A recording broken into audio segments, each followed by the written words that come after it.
किसी का हम छीन थोड़े रहे हैं, अपना पैसा ज़मीन बेच के हम डोनेट कर रहे हैं, तो उसमें भी लोग को आपत्ति लग रहा है। तो आप भी कीजिए ना भाई, हम आपके साथ हैं। जाके देखिए 11.5 कट्ठा ज़मीन अभी तक बेच चुके हैं, हम खुद रजिस्ट्री किए हैं, अभी बेचेंगे ही।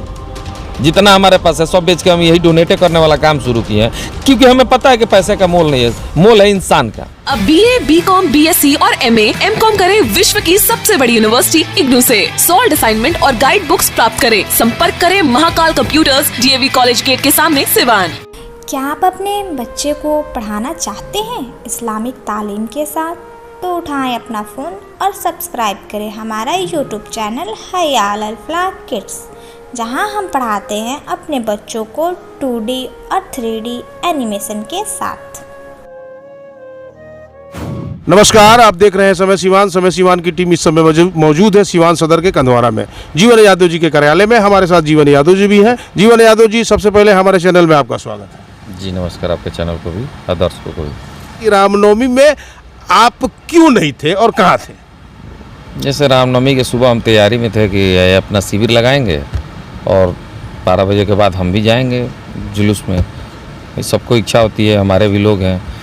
तो सुबह में फ़ोन आया था वरीय पदाधिकारी लोग का कि आपको थाने पर आना है, कि आप आइए थाना पे। तो हम गए, तो बोले कि आप यहीं रहिए। 10:30 बजे गए, अब बोले कि 6:30 बजे जब आप जुलूस ख़त्म हो जाएगा तो चले जाएगा। तो हम बोले कि सर क्या कोई ख़ास बात है? तो वही 151 कोई धारा होता है, उसी में हमको रोका गया था। तो हम बोले सर हम शिविर लगाए हैं, शिविर में जा सकते हैं, हम नहीं जाएंगे मेला में। बोले नहीं, शाम को आप चले जाइएगा, कोई दिक्कत तो यहाँ पे है नहीं। तो दिक्कत कोई नहीं हुई। मैंने हम लमसम 10:30 बजे से 6:30 बजे तक वहीं थे। चाय पानी की भी व्यवस्था थी, रहने थे और बैठने की व्यवस्था सब, मैंने किसी प्रकार की परेशानी नहीं हुई। प्रशासन से मैंने काफ़ी सहयोग मिला हमको। ये वो लोग कुछ पूछे भी नहीं और हम भी कुछ पूछे नहीं, और समय ख़त्म हुआ, हम चले आए। आप प्रशासन के लिए एक समस्या बन गए? देखिए, प्रशासन ना ही शांति भंग के लिए मुझे रोकी गई, ना ही हम समस्या हैं। प्रशासन के हम साथ हैं। प्रशासन पे ऊपर से दबाव था कि रामनवमी के शुभ अवसर पे जीवन यादव को नगर के जो भी रामनवमी का मेला है उसमें सम्मिलित नहीं होने देना है। इसके लिए आप उनको नज़रबंद कीजिए। ये ऊपर से दबाव था, प्रशासन की इसमें कोई गलती नहीं। प्रशासन तो कहीं से भी रिपोर्ट आएगा किसी के बारे में, आपके बारे में रिपोर्ट आएगा तो आपको भी नज़रबंद 24 घंटा तो कर ही सकती है, क्योंकि प्रशासन को पावर है। और कहीं ना कहीं समाज के लिए ही प्रशासन किसी को नज़रबंद करती है। हो सकता है मेरे बारे में कोई वरीय पदाधिकारी को किसी प्रकार का दबाव बनाया होगा कि जीवन यादव ना आए मेले में, तो अधिकारी हैं, रिपोर्ट के हिसाब से चलते हैं। तो उनको लगा होगा कि मेरे आने से कोई नुकसान है, तो वो अपना फैसला अच्छा किया, मुझे नज़रबंद कर दिए। और मुझे भी उस फैसले पे खुशी है कि भाई हम भी चाहते थे कि शहर में कुछ दंगा फसाद ना हो। अगर हमारे होने से अगर दंगा फसाद होने की संभावना थी, प्रशासन को ऊपर से दबाव थी, तो हमको अच्छा लगा थाने में बैठने से। बहुत बड़ा आरोप लगा रहे हैं सर, ऊपर से दबाव था, तो एक बड़ा आरोप है। आपको क्या लगता है कि आपके प्रतिद्वंदी आपकी लोकप्रियता देख के घबरा गए हैं?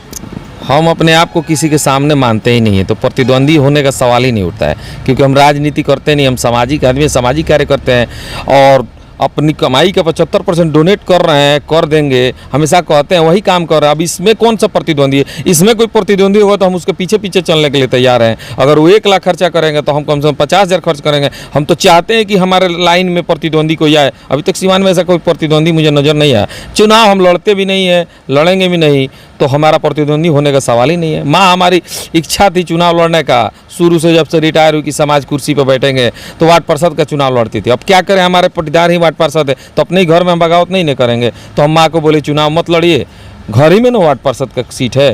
तो एक बैग ये चेयरमैन नीतीश कुमार जी के द्वारा आया, तो हम बोले कि जब लड़ना ही था तो ये चुनाव लड़िए, जनता कहीं रही है। तो माँ को नॉमिनेट कर दिए। अब हमको क्या पता था कि नॉमिनेट करने के बाद इतना समाज सेवा में परेशानी आएगी। ऐसे कोई परेशानी नहीं है, प्रशासन हमारे साथ है, बहुत कोऑपरेट कर रही है, हम ही प्रशासन के साथ है, क्योंकि समाज का भला प्रशासन भी चाहती है और मैं भी चाहता हूँ। इस समाज की भलाई एक दूसरे पर निर्भर है, इसमें कोई शक नहीं है सर।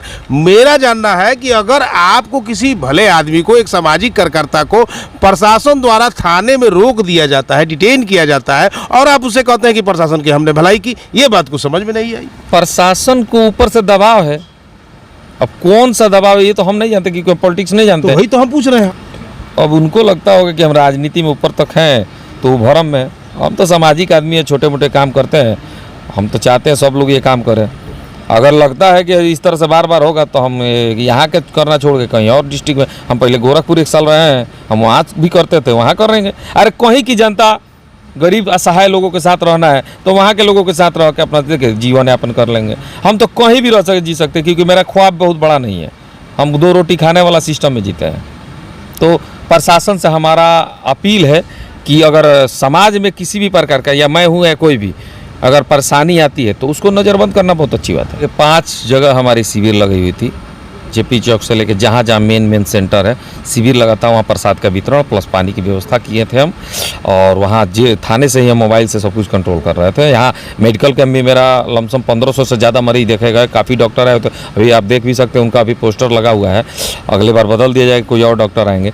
तो हमको लगता है कि हम थाने में भी रह के अपने व्यवस्था को कंट्रोल कर लिए। और जो हमारे शहर के थाना प्रभारी मुफस्सिल प्रभारी सर बोल के गए थे कि इनको किसी प्रकार की दिक्कत नहीं होनी चाहिए, चाय पानी खाना सबकी व्यवस्था के लिए बोल के गए थे। एक चौकीदार थे, वो मैंने काफ़ी किसी प्रकार की प्रशासन से हमको परेशानी नहीं हुई। अब मोबाइल से हम सब कुछ कंट्रोल कर रहे थे। अच्छा, मोबाइल आपके साथ था? हाँ। आपके साथ मोबाइल मौजूद था, प्रशासन ने आपको बाइज्जत वहाँ बैठाया था? सिर्फ बैठाए थे। अच्छा, हाँ। और आपने पूरी तरह अपनी जो भी कार्रवाई काफी की? वहाँ खाना भी पूछा गया, पानी भी, चाय भी कई बार हमको पिलाया गया, किसी प्रकार की परेशानी नहीं हुई। सिर्फ हमको वहाँ बैठाया गया था, उसके बाद सारी सुविधाएं मुझे मिली थी। शांति भंग की आशंका को लेकर प्रशासन ने एहतियात के तौर पे ये कदम उठाया था, ठीक है? ये हाँ, आपका मानना है। है। अच्छा सर, अभी आपने कहा कि मैं सामाजिक कार्यकर्ता हूँ, नेता बनने का शौक नहीं है, क्या मतलब है इसका?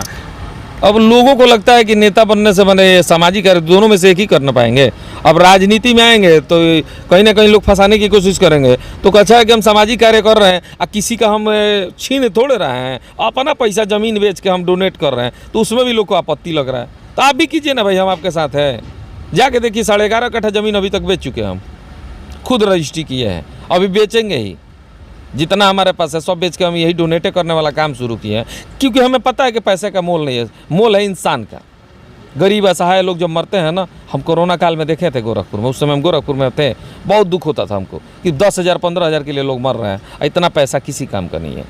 तो हमको लोग के बारे में जो भी धारणाएं हो, मेरी यही सोच है कि जितना मेरी संपत्ति है मैं उसका 75% डोनेट कर दूंगा, 25% अपने और अपने परिवार के लिए रखूँगा। बहुत बड़ी बात आपने कह दी कि मैं 75% अपनी निजी जमीन और निजी संपत्ति को बेच के सामाजिक कार्य में लगाऊंगा। बहरहाल ये आपकी अपनी सोच है। अच्छा, एक बात बताइए, इसके पहले जो आपने कहा कि मैं गोरखपुर में मेरा अपना कारोबार है और वहाँ भी मैं सामाजिक कार्य करूँगा, अगर यहाँ प्रतिद्वंदिता बढ़ती है तो क्या, किससे खतरा? अब मान लीजिए बाहर रहेंगे तो अभी ना समाज सेवा करेंगे, किसी कारणवश हमको जेल भेज दिया जाए तो कहाँ से करेंगे? तो इससे अच्छा है कि हम गोरखपुर चले जाएंगे, वहाँ भी सामाजिक कार्य कर सकते, कहीं भी कर सकते। करने की दृढ़ संकल्प ले चुके हैं कि हमको सामाजिक कार्य करना है, अपनी कमाई का 75% डोनेट करके समाज का भला करना है। कहीं भी रह के किसी भी गरीब को अगर हम सहायता करते हैं तो भी इंसान है, चाहे डिस्ट्रिक्ट कोई हो, शहर कोई हो, राज्य कोई हो, देश तो अपना ही है ना। आप अपना किसे प्रतिद्वंदी मानते हैं? सिवान हमारा प्रतिद्वंदी कोई नहीं है और हम अपने आप को मानते हैं अपना प्रतिद्वंदी, हम अपने आप को प्रतिद्वंदी मानते हैं। शायद ये जो कार्य हम पहले से कर रहे थे, बढ़ चढ़ के किए होते, तो आज कितने जो लोग हम सुने हैं, काफ़ी गरीबी और कोरोना काल में भी हम कुछ किए हैं, ऐसा नहीं कि नहीं किए हैं, लेकिन जितना करना चाहिए था उतना नहीं कर पाए। और मेरे देखने से मुझे अब लग रहा है कि उस समय भी थोड़ा इसी तरह बढ़ चढ़ के आना चाहिए था। कुछ जान बचा नहीं होते तो इस पैसे का मोल महसूस होता। 2 रोटी खाने से ज़्यादा कोई नहीं खाता है, खाना के सिवा कुछ नोट तो कोई खाता नहीं है। ये जानना चाहता हूँ कि आपकी आकांक्षा क्या है सिवान में? मेरी आकांक्षा है कि ये मेरा शहर है, 2 नंबर स्थान है इसका पूरे देश में पॉल्यूशन में, इसको 0 पे ले जाना है, मतलब पॉल्यूशन को ख़त्म कर देना है। करप्शन ख़त्म, पॉल्यूशन ख़त्म।